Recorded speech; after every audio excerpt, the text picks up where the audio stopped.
BA प्रथम वर्ष के विद्यार्थियों, हिंदी साहित्य के प्रथम प्रश्न पत्र आदिकाल एवं भक्तिकाल के अंतर्गत आज भक्तिकालीन महत्वपूर्ण कवि मलिक मोहम्मद जायसी के प्रसिद्ध ग्रंथ पद्मावत से नागमती संदेश खंड के अंशों की मैं आपको व्याख्या कराऊंगी। मलिक मोहम्मद जायसी प्रेम मार्गी शाखा के प्रतिनिधि कवि हैं और उनकी पद्मावत, अखरावट और आखिरी कलाम नामक उन्होंने ग्रंथ लिखे हैं, लेकिन उनका प्रसिद्ध ग्रंथ है पद्मावत और उसी के अंशों की व्याख्या आज मैं आपको कराऊंगी।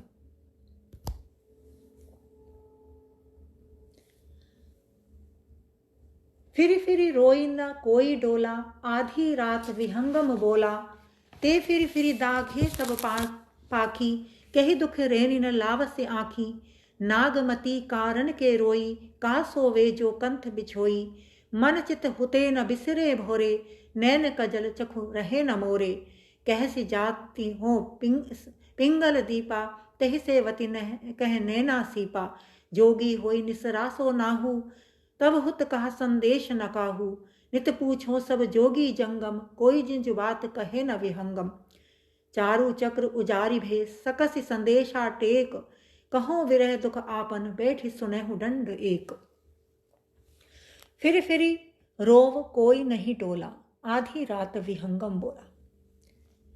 नागमती अपने प्रिय के विरह में रोते हुए इधर उधर डोल रही है, इधर उधर घूम रही है और उसका विलाप सुन करके, उसके आर्तनाद सुन करके अर्धरात्रि के समय एक विहंगम, एक पक्षी उससे बोलता है, उससे प्रश्न करता है, ते फिरी फिरी दाघे सब पाखी, कही दुख रैन न लावसी आँखी। तू घूम घूम कर अपने विरह की अग्नि से समस्त पक्षियों को दग्ध कर रही है या जला रही है, और तुझे ऐसा क्या दुख है जो रात्रि में भी तेरी आंखें नहीं लग रही हैं या तुझे नींद नहीं आ रही है। ऐसा प्रश्न पक्षी नागमती से करता है। नागमती कारण के रोई, हे नागमती वो कारण बता जिसके कारण तू रो रही है, अर्थात ऐसा क्या कारण है जो अर्धरात्रि के समय भी तू विलाप कर रही है। तब नागमती उस पक्षी अर्थात तोते की बात का उत्तर देते हुए कहती है, का सोवे जो कंत बिछोई, मैं ऐसी स्त्री क्या सो सकती हूँ जो अपने कंत से बिछुड़ गई है, अर्थात मेरा प्रिय मुझे छोड़ करके चला गया है, मैं विरहाग्नि में व्यथित हूँ, तो ऐसी व्यथित विरहाग्नि में व्यथित स्त्री जिसका पति उसको छोड़ करके चला गया है, उसको नींद कैसे आ सकती है। मनचित हुते न उतरे मोरे, नैन कजल चुक रहा न मोरे, ये जल लिखा हुआ है लेकिन यहाँ कजल है। मनचित हुते न उतरे मोरे, मेरे मन से अपने प्रिय की स्मृति, उसकी याद उतरती नहीं है, अर्थात दिन रात में अपने प्रिय की याद में तड़पती रहती हूँ और उसके विरह में मैं निरंतर अश्रु बहाती रहती हूँ, इसलिए नेत्रों के अश्रु जल से मेरा काजल भी चुक गया है। कहने का अभिप्राय है कि नेत्रों से जो अश्रुधारा प्रवाहित हो रही है उसके कारण नेत्रों का काजल भी वहाँ से मिट चुका है या हट चुका है। कोई न जाई ओहि सिंघल दीपा, जेहि सेवती कह नैना सीपा, और कोई भी उस सिंघल द्वीप की ओर नहीं जाता है जहाँ जाने के लिए मेरा प्रिय घर से निकला था, अर्थात रत्नसेन मुझसे यह कह करके निकला था कि वह सिंघल द्वीप की ओर जा रहा है, लेकिन कोई भी ऐसा व्यक्ति नहीं है जो सिंघल द्वीप जा करके मेरे प्रिय का संदेश ला करके मुझे दे दे। यही सेवती कह नैना सीपा, और उसी के कारण आज मेरे नेत्र सीप के समान हो गए हैं। जिस प्रकार सीप जल में डूबी रहती है, उसकी उत्पत्ति जल से होती है, और सीप की आकृति नेत्र के समान भी होती है, तो उसके नेत्र सीप के समान सदैव जल में डूबे रहते हैं, अर्थात उसके नेत्रों की स्थिति सीप के समान हो गई है। प्रिय के विरह में वो निरंतर रोती रहती है, उसके नेत्र जल में डूबे रहते हैं। ऐसी नागमती कहती है कि मेरे प्रिय का संदेश लाने के लिए कोई सिंघल द्वीप की ओर भी नहीं जा रहा है।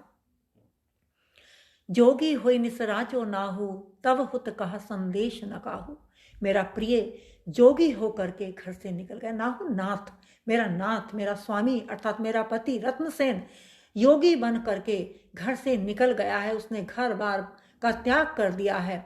तब हुत कह संदेश न कहूँ, और कोई भी उसका संदेश ला करके मुझे नहीं देता है।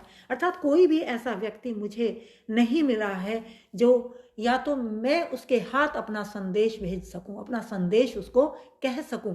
नित पूछो सब जोगी जंगम, कोई न कहे निज बात विहंगम। नागमती उस पक्षी से कहती है, उस तोते से कहती है कि मैं रोजाना ही योगियों और जंगमों को ढूंढती रहती हूँ, उनसे कहती रहती हूँ, उनसे अपना संदेश अपने प्रिय के लिए भिजवाना चाहती हूँ। अर्थात जो भी जोगी हैं, जो सिंघलदीप की ओर प्रस्थान कर रहे हैं, उस मार्ग से जा रहे हैं, मैं उनसे अपना संदेश भिजवाना चाहती हूँ, किंतु कोई भी मेरा संदेश ले जाने के लिए तैयार नहीं है। कोई भी ऐसा नहीं है जो मेरा संदेश मेरे प्रिय तक पहुंचा दे। कोई ना नीचे बात विहंगम, अर्थात कोई भी मेरी बात को वहां तक पहुंचाने के लिए हे पक्षी तैयार नहीं है। ऐसी स्थिति में मेरे जो मन स्थिति है वो कैसी हो गई है। चारियों चक्र उजार भये, कोई न संदेशा टेक, कहो विरह दुख आपन, बैठे सुनहु दंड एक। कि मेरे लिए तो चारों चक्र, चारों दिशाएं उजड़ गई हैं, उजाड़ हो गई हैं।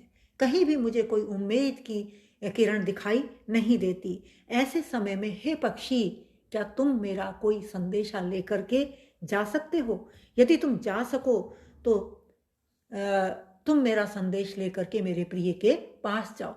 कहो विरह दुख आपन, बैठे सुनहु दंडे।